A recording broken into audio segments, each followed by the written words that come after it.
पश्चिम Asia में एक बार फिर हालात ऐसे मोड़ पर पहुंच गए हैं जहां पूरी दुनिया की नजरें अमेरिका, ईरान और इजराइल पर टिकी हुई हैं। कुछ दिन पहले तक ऐसा लग रहा था कि करीब 100 दिनों से चल रहे तनाव और संघर्ष के बाद अब शांति की राह निकलने वाली है। अमेरिकी राष्ट्रपति डोनाल्ड ट्रंप ने खुद ऐलान किया कि ईरान के साथ एक बड़े समझौते पर सिग्नेचर होने वाले हैं। लेकिन जैसे जैसे इस डील की परतें खुल रही हैं, वैसे वैसे नए विवाद सामने आ रहे हैं। सबसे बड़ा सवाल यह है कि क्या यह समझौता वास्तव में जमीन पर उतर पाएगा या फिर एक बार फिर से राजनीति, सैन्य कार्रवाई और क्षेत्रीय हितों की भेंट चढ़ जाएगा। आज हम बात करेंगे उस डील की जिसने पूरी दुनिया में चर्चा छेड़ दी है। आखिर ईरान किन शर्तों पर अड़ा हुआ है, इजराइल क्यों नाराज दिखाई दे रहा है और क्यों डोनाल्ड ट्रंप इस समझौते को हर हाल में सफल बनाना चाहते हैं। आइए विस्तार से समझते हैं।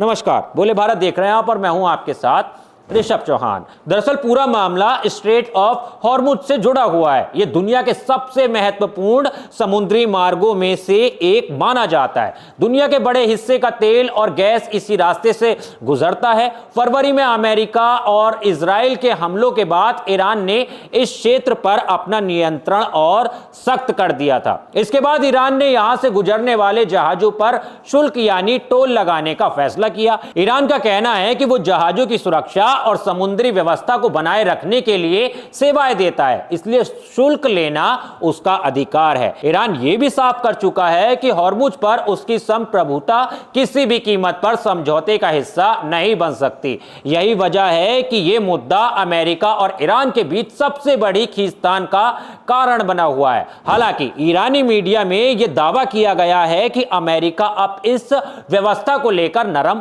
पड़ गया है और किसी तरह का रास्ता निकाल लिया गया है, लेकिन आधिकारिक तौर पर अभी तक स्थिति पूरी तरह साफ नहीं है। दूसरी तरफ एक और बड़ी समस्या यह भी है कि अगर समझौता हो भी जाता है तब भी हॉर्मुज में सामान्य आवाजाही तुरंत शुरू नहीं होगी। रिपोर्ट्स के मुताबिक समुद्र में बड़ी संख्या में बारूदी सुरंगें बिछी हुई हैं जिन्हें हटाने में कई हफ्तों का समय लग सकता है। जब तक पूरा रास्ता सुरक्षित घोषित नहीं हो जाता तब तक शिपिंग कंपनियां, बीमा कंपनियां और तेल कारोबारी वहां से गुजरने में हिचकिचाएंगे। लेकिन कहानी सिर्फ हॉर्मुज तक सीमित नहीं है। इस समझौते का दूसरा और शायद सबसे संवेदनशील पहलू लेबनान है। ईरान लगातार यह कह रहा है कि अगर शांति समझौता होना है तो लेबनान में इजरायली सैन्य कार्रवाई भी पूरी तरह बंद होनी चाहिए। ईरान का मानना है कि एक तरफ शांति की बात करना, दूसरी तरफ लेबनान पर हमले जारी रखना, दोनों बातें साथ साथ नहीं चल सकती।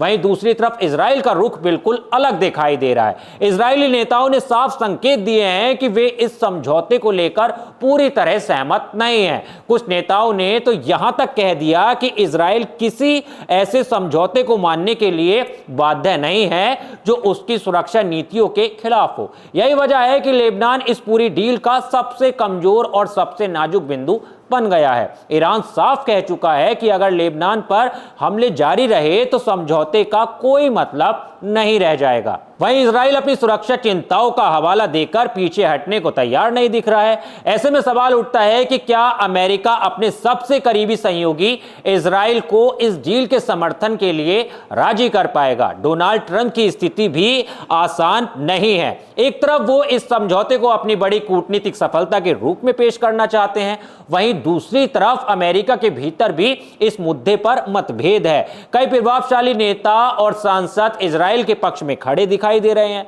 राजनीतिक जानकारों का मानना है कि अगर इजराइल खुलकर इस समझौते का विरोध करता है तो ट्रंप के लिए आगे बढ़ना मुश्किल हो सकता है। हालांकि ट्रंप यह भी समझते हैं कि लंबे समय तक युद्ध और तनाव का असर सीधे अमेरिकी जनता पर पड़ता है।